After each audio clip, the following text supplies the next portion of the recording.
Ela achou que estava sozinha. Fechou a porta da entrada com a chave que agora parecia sempre mais pesada do que deveria e ficou por um instante encostada a um batente, sentindo a casa expirar ao seu redor. Um corpo que guardava cheiros, conversas e o espaço vazio onde alguém costumava se sentar. A pulseira de prata no seu pulso tilintava um pouco quando ela mexeu na bolsa. Era o presente de Mr. Lee, um círculo frio que, nos primeiros meses, chegara a doer no braço como lembrança viva. Agora era um mapa. Yanlu traçava nele, sem querer, todas as noites. O vai e vem da memória, os lugares onde a voz dele ainda parecia ecoar, os cantos onde a solidão se tornara companhia. Jo correu à frente pelos corredores com o sapato fazendo um som agudo no ladrilho polido. A criança tinha uma maneira de invadir o silêncio que parecia desfazer a gravidade do espaço. Risos que pendiam como bordados de cor nas cortinas cinzentas. Yanlu observou a filha, notou como as mãos pequenas seguravam uma bola de gude brilhante entre os dedos, como se aquilo fosse uma âncora. A jarra de marbles alinhada no aparador da sala reluzia sob a luz, um planetário privado de vidro. Cada esfera um planeta de memórias, cada esfera uma história para não se perder. A casa cheirava a sopa que Yanlu preparara cedo, uma sopa simples, costume de Mr. Lee. Cozinha e mesa ainda guardavam rituais. A colher de pau, o livro de receitas de capa gasta que ela abria como quem consulta um santo, os bilhetes com medidas escritas a lápis. À noite, depois de arrumar os pratos, Yanlu polia a pulseira como quem alisa um documento antigo. Jo tinha aprendido a contar marbles, classificar por cor, esconder pequenas tralhas dentro da jarra como quem faz depósitos de alegria. A morte de Mr. Lee vira-se na rotina como um furo no tecido. Havia papéis a assinar, o reconhecimento público do vazio, os interstícios práticos da herança, transferências, limpeza de gavetas, organização do armário com roupas que preservavam ainda o perfume dele. Entre os objetos que lhe restaram, Yanlu guardava algumas coisas com zelo quase sagrado. Um USB com arquivos nomeados de formas que lembravam trivialidades da casa. O livro de receitas com manchas de óleo nas bordas, uma pulseira de prata e a jarra de mardos que ele havia trazido um verão para ensinar Jo a jogar. Pequenos fósseis de cotidiano que, ao mesmo tempo em que a sustentavam, a enraizavam na ausência. Os primeiros indícios foram leves, tão quase imperceptíveis que Yanlu os atribuiu à própria mente, a memória falhando como um gravador antigo. Uma xícara deslocada no balcão em relação ao lugar que ela lembrava ter deixado. Uma gaveta entreaberta que, na pressa, ela supôs ter esquecido. Um dos marbles fora do lugar, pousado sobre o encosto do sofá como se tivesse rolado de noite. Eram sinais tão sutis que ela coçava a cabeça e dizia para si mesma que a casa estava apenas uma casa. Móvel se move, objetos caem, a vida faz ruído. Jo, porém, era outro radar. Um dia, a menina apareceu na cozinha com os olhos arregalados, o cabelo ainda úmido da banheira e falou com a voz de quem relatava um segredo grave. Alguém cantou na despensa. Yanlu congelou por um segundo maior do que todo o frio que sentia às vezes. Despensa, o lugar em que se guardavam temperos e latas, um pequeno poder do lar. Ela foi até a porta, abriu devagar. Tudo parecia normal. Potes em fileira, frascos bem alinhados, o atlas de etiquetas em seu lugar. Mas havia um eco leve, uma impressão de que alguém passara a mão por uma prateleira. Um fio de poeira deslocado, como se um dedo tivesse desenhado uma linha na história. Ela começou então a verificar coisas com uma atenção nova, como se aprendesse a ler o corpo da casa. Lint Tai, amigo que vinha desde a época em que Mr. Lee e Yanlu frequentavam o mesmo mercado de bairro, notou a inquietação. Ele era prático, direto, o tipo de pessoa que descrevia soluções com a frieza de quem limpa sangue. Coloque câmeras, disse uma tarde, recostado na soleira da sala. Mude rotinas, não fique sozinha à noite. Yanlu agradeceu e sorriu um pouco forçado. Ela apreciava o zelo do amigo, mas também sentia que qualquer solução externa mexia com o tônus íntimo daquele lugar. A casa, para ela, não poderia converter-se em fortaleza sem perder algo. Ainda assim, havia uma palavra que corria entre as propostas de Lint Tai e a sua própria tênue recusa: Limites. O arquivo no USB apareceu em um dia de chuva, quando Yanlu procurava por receitas antigas. Havia um diretório nomeado House 209. O nome parecia uma piada privada, um código entre paredes.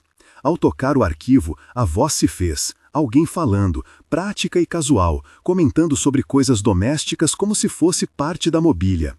Ele gostava da sopa simples. Um riso contido, o som de pratos sendo arrumados. A gravação era breve e ao mesmo tempo íntima, fazia cócegas nos ouvidos como uma lembrança não autorizada. Yanlu reconheceu alguns termos, a inflexão que lembrava as conversas à mesa. Mas havia algo carregado naquelas frases, uma presença que se escondia atrás de uma porta e nomeava os hábitos dela como se os guardasse para si. A paranoia cresceu em camadas.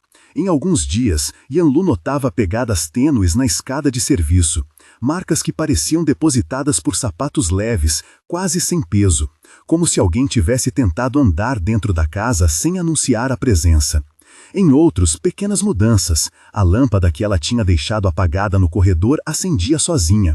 Um pedaço de tecido retirado do gancho e colocado em outro. Um post-it com uma linha de um poema que ela não recordava ter escrito. Cada sinal era um dedo pousado sobre a ferida do luto. A casa, que antes lhe dava estrutura, agora podia conter um intruso. O medo, no entanto, nem sempre vinha com a forma dura do terror. Havia dias, a maioria, em que ele vinha como uma sombra suave, uma questão internalizada. Quem vigia a nossa privacidade? Quem tem direito às nossas rotinas? Yanlu descobriu-se guardando a pulseira de prata com as mãos fechadas, como se apertando a lembrança do homem que lhe dera aquilo pudesse repelir algo. E Zhao, com sua percepção liminar das casas, continuava a nomear pequenos acontecimentos.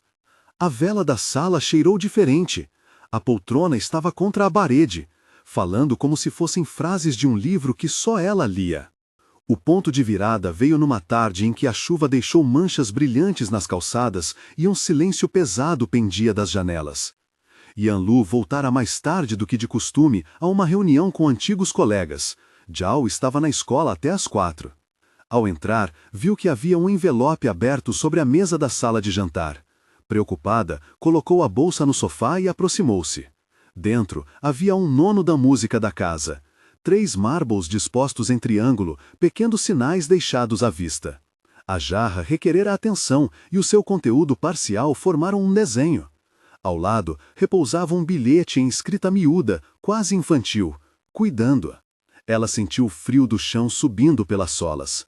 O que antes fora atribuído ao acaso deixava de ter perdão. Yanlu pegou o USB, conectou ao computador e, com mãos que não tremiam tanto quanto o coração, procurou por arquivos novos. Havia outro, House 209-2. Quando apertou play, a sala pareceu se encostar nas paredes. A voz era mais próxima desta vez. Não apenas comentários sobre sopa, havia observações sobre as coisas cotidianas, pequenas confidências. Ela gosta de dobrar as toalhas assim. O menino conta as marbles azuis primeiro. Não deixa as luzes acesas, ela se assusta com barulhos. A gravação terminava com um suspiro, um som que poderia ser considerado religioso de devoção para o invasor ou simplesmente a prova de que alguém passara as noites ali, aprendendo a casa como quem lê um mapa. John entrou na casa como um rumor antes de se tornar pessoa. Havia relatos de figuras vistas repetidamente nas redondezas, de um homem que frequentava o jardim à noite para arrancar folhas secas e que deixava as ferramentas dispostas como se limpasse os objetos por amor.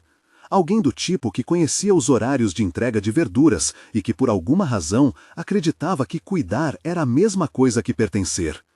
Quando, enfim, Yanlu e Lin Chitai conseguiram localizá-lo, não foi numa cena cinematográfica. John estava na cozinha, sentado num dos bancos baixos, as mãos no colo, com uma caixa de fósforos gastas e um olhar que não pedia perdão alegremente, apenas explicações. Ele não ofereceu resistência, não houve corridas nem gritos, apenas a franqueza desconfortável de quem finalmente é apanhado. Johnny tinha a pele mais clara do que Yanlu imaginara e os olhos exaustos de quem vigia há muito tempo. Sua roupa cheirava a lã comprimida e as ervas que ele aparentemente espalhava nos armários. O rosto, quando ele o ergueu, tinha uma mistura de derrota e orgulho. Eu só queria que a casa ficasse bem, disse ele, como se pronunciasse um veredito. Eu limpava as migalhas, polia as colheres que eu encontrava. Eu sabia onde ela gostava do travesseiro. Eu estava zelando. A conversa que se seguiu foi o tipo de confronto que não explodia em ação, mas que feriu por suas palavras. Yanlu sentiu a raiva subindo lenta como um maçarico invisível. Você entrou na minha casa, disse ela, firme, sem permitir que a voz tremesse demais. Você quebrou nossas fronteiras. Não é cuidado, é invasão. Joel, ao lado, segurava a pulseira com as bolas dos dedos, um gesto instintivo de proteção que fazia Yanlu lembrar-se de si mesma. June falou então como quem despese os próprios motivos.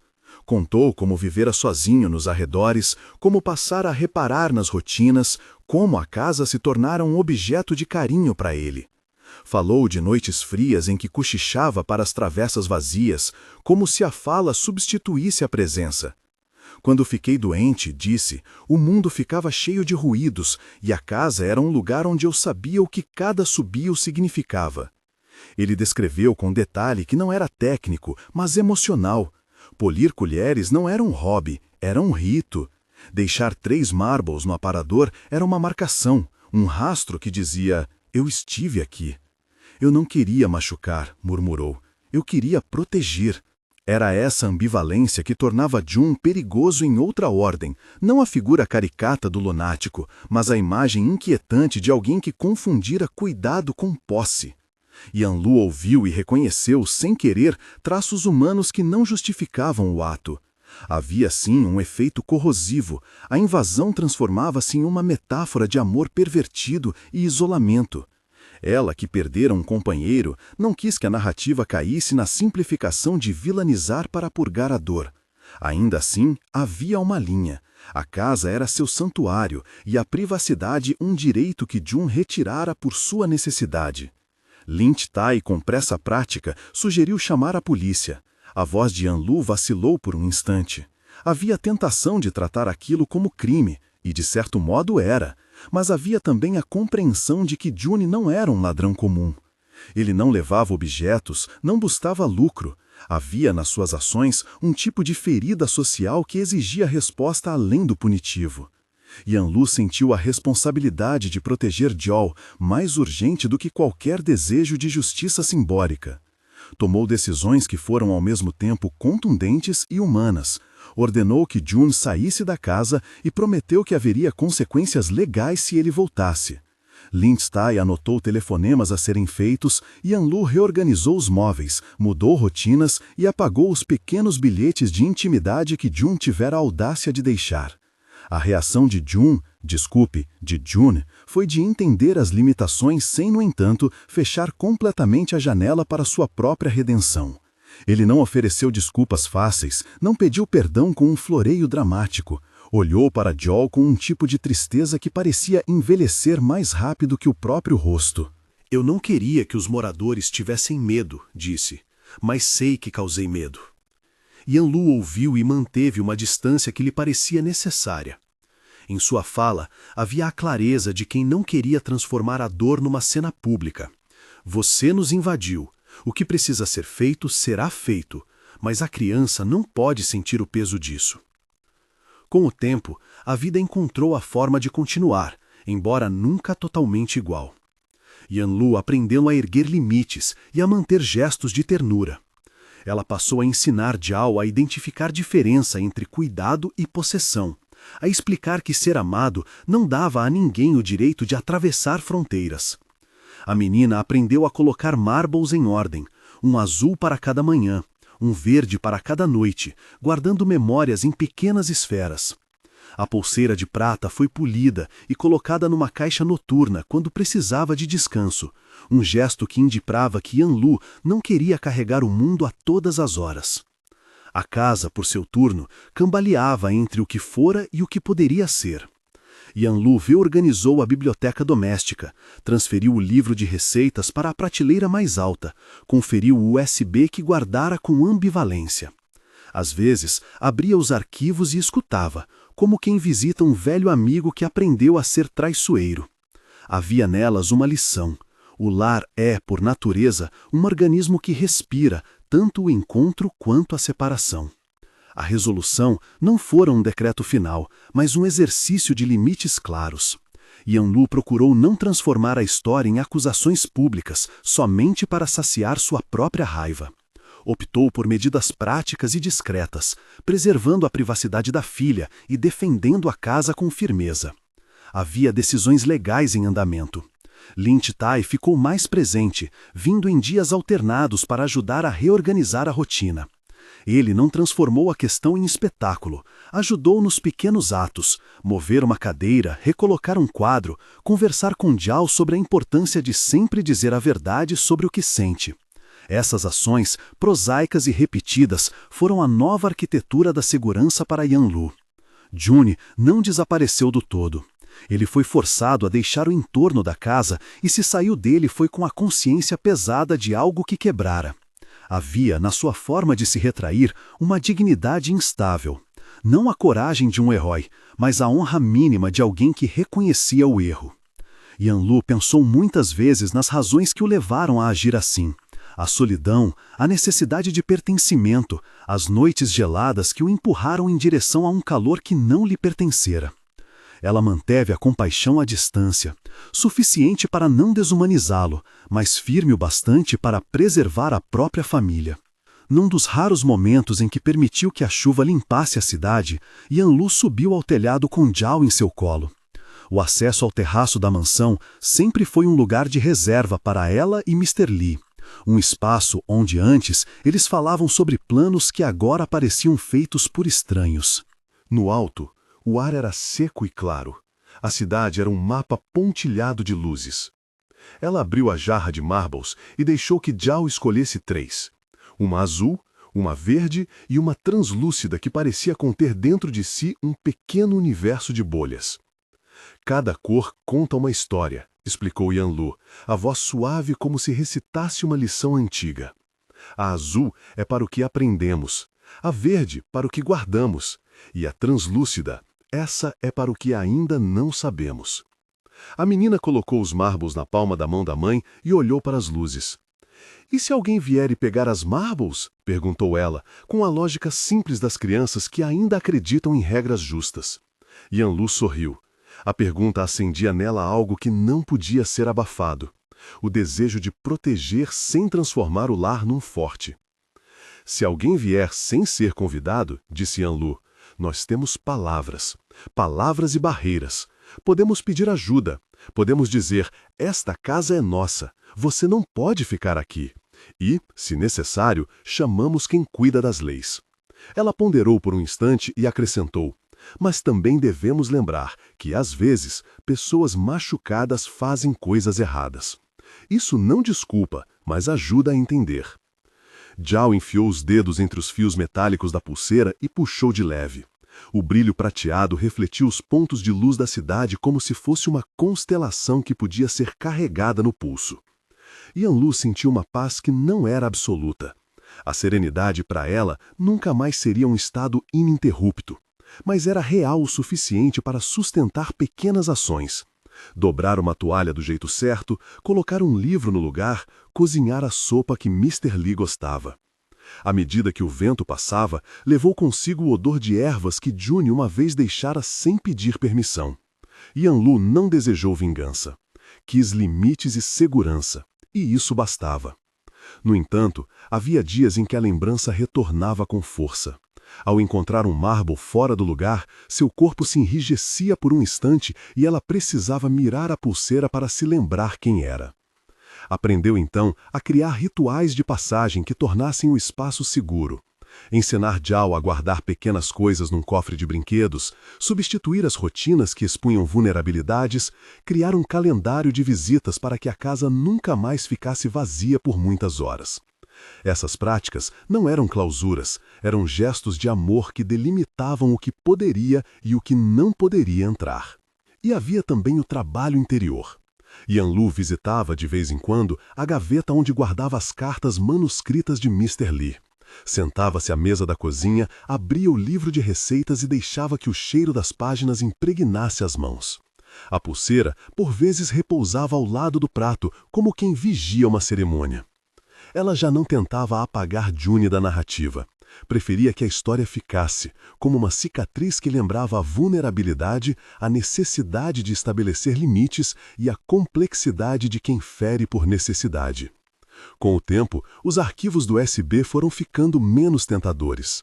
Yanlu deixou-os ali, guardados, não como provas de terror, mas como documentos de época. Ela passou a ler o livro de receitas em voz alta para Jiao, transformando a cozinha em sala de histórias. Hoje vamos fazer a sopa que o senhor gostava, dizia, e Jiao batia palminhas como resposta. A casa, lentamente, voltou a habitar a forma de um lar, não uma fortaleza trancada, mas um espaço onde a vigilância e a ternura conviveram. O que mudara fundamentalmente foi a compreensão de que a segurança não era um estado inato, mas uma construção diária. Limites eram tão importantes quanto afeto. Yanlu aprendeu a dizer não, a colocar palavras entre si e o mundo, ensinando à filha que pertencer não dava licença para invadir. No telhado, naquela noite de estrelas, ela ensinou a Jiao que a casa podia ser um organismo que respira sozinha e que, às vezes, precisa de regras para não adoecer. A revelação de June na mansão havia sido, ao fim, menos um clímax cinematográfico e mais um momento catalisador. A clarificação de fronteiras e a urgência de transformar luto em trabalho de proteção. Nem todo inimigo precisava ser esmagado, nem todo ator precisaria ser demonizado. Havia a possibilidade de justiça e, em paralelo, a obrigação de cuidar da criança e do espaço. Yanlu fez escolhas que afirmavam essa ética. Medidas legais discretas, reorganização da casa, mais presença de amigos que, sem sensacionalismo, traçaram uma nova rotina. O tempo, esse escultor lento, foi afinando as arestas. Em noites em que Jiao dormia profundamente, Yanlu sentava-se no sofá e olhava para a jarra de marbles. Havia ali uma coleção de luzes, segredos e histórias. A pulseira reluzia pouco no escuro, lembrando que tudo o que se herdava, objetos, memórias, feridas, exigia cuidados. Ela passou a reconhecer com uma lucidez nova que a casa era um arquivo onde a memória e a intimidade precisavam de curadores capazes de dizer não. Não havia promessa de segurança total. Yanlu sabia que as noites sempre trazem possibilidades. Mas havia algo que antes não existira, um mapa que ela soube desenhar. O mapa continha rotas de carinho, zonas de intimidade e postes que sinalizavam limites. Era também uma lição passada para Jiao. Sobreviver não é apenas resistir, é aprender a delimitar-se, a escolher quem pode entrar e como os cuidados se manifestam. Na última cena, o telhado foi apenas um lugar para ensinar. Yanlu estendeu a mão, deixou que Jiao prendesse a pulseira em seu próprio pulso, um gesto simples, íntimo, cheio de significado. Essa pulseira é para lembrar que temos memórias, disse ela. E marbles são como histórias que guardamos, mas há histórias que ninguém mais tem o direito de ler sem permissão. Jiao olhou para a cidade com olhos que já não eram apenas de criança. Havia ali uma sombra de entendimento. Yanlu apertou a mão dela, sentiu a firmeza do corpo pequeno e pensou que, talvez, a mansão voltasse a ser apenas um lugar de acolhida. Não porque o perigo cessara, mas porque haviam aprendido a construir limites sem perder ternura. Se gosta de histórias de suspense doméstico que tratam da solidão, do luto e do desenrolar de segredos dentro de casas aparentemente comuns, inscreva-se para ouvir mais narrativas assim. O que restou foi uma rotina reconstruída. Sopas feitas em panela grossa, o livro de receitas sempre aberto em uma página surrada, marbles que ganhavam ordem e nomes, a pulseira guardada e, às vezes, brilhando no pulso. Yanlu não prometeu a si mesma noites sem medo, apenas prometeu responder ao medo com firmeza e ternura. A casa, finalmente, voltou a respirar em compasso com elas. No entanto, a lembrança de June ficou inscrita como advertência. Ele representara o perigo de confundir cuidado com posse, e Yanlu sabia que essa distinção era vital para a segurança emocional da família. A criança aprendera a identificar quando algo é carinho e quando algo atravessa fronteiras. Esse saber era talvez a maior herança que Yanlu podia deixar. No fim, a pulseira, a jarra de marbles e o USB eram mais do que objetos, eram mapas de como amar sem abrir mão de si mesmos. Se a história podia ensinar algo, era isso. Haveria sempre a necessidade de vigiar, não com ódio, mas com limites. E com amor, um amor que protege, que nomeia e que, sobretudo, respeita o que é do outro. Se quiser ver outra história ambientada em lares onde segredos assomam ao cair da noite, inscreva-se e volte para a próxima narrativa.